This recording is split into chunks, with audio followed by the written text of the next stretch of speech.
Marcel and I have known Beau Biden since he was a child. I'm the longest serving member of the Senate. When I came here, there was one senator who was one term senior to me, and that was Joe Biden. I knew of the tragedy his family had gone through, and I cherished time when his office, right near mine, when his sons, Beau and Hunter, would be there with him. I watched him grow up.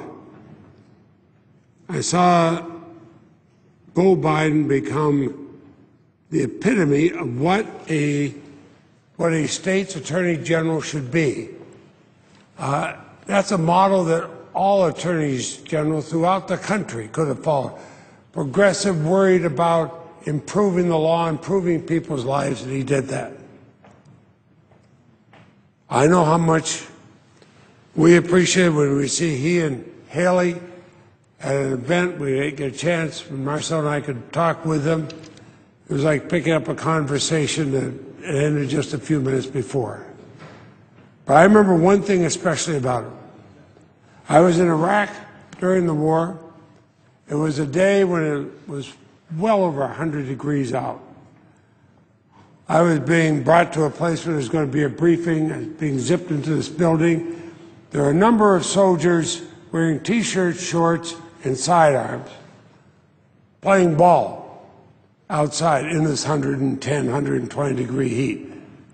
As I went in the door, one of them turned around and gave me a big wave, but his arm blocked his face. I wasn't sure who it was. I kind of waved back. Pretty soon he came in the door as Beau Biden. I remember we gave each other a big hug, and he was there as a captain of the Delaware Reserves, decorated for his service. We talked about what he was doing. He was praising the men and women who worked there. Nothing about anything that he might do. He's praising everybody else. It was such a refreshing moment being with him. And it was so typical of what he is as a person.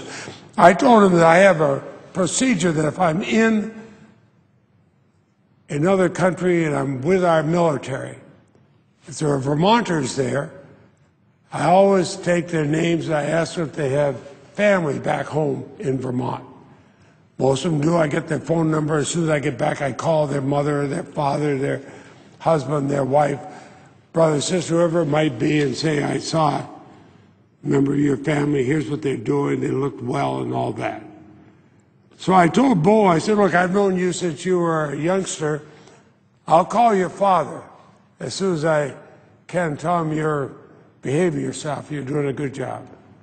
And we laughed at that, and shortly thereafter I got on the phone that we had available to us to go through the White House switchboard, reach the Vice President, and I started to say about what the procedure I have, and Joe Biden started to laugh. He said, I just got an email from Beau that he'd seen you there, and I should be expecting a call from you.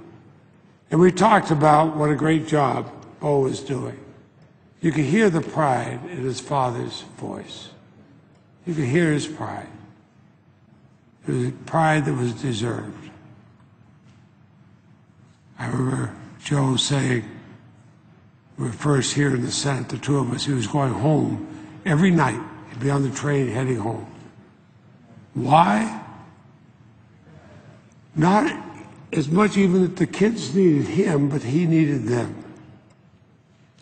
And finally, when he met Jill and the boys were telling him he should marry her. Marcel and I sat there and cried last night. We heard the news. I think what a wonderful family. I think about a life cut too short, far too short.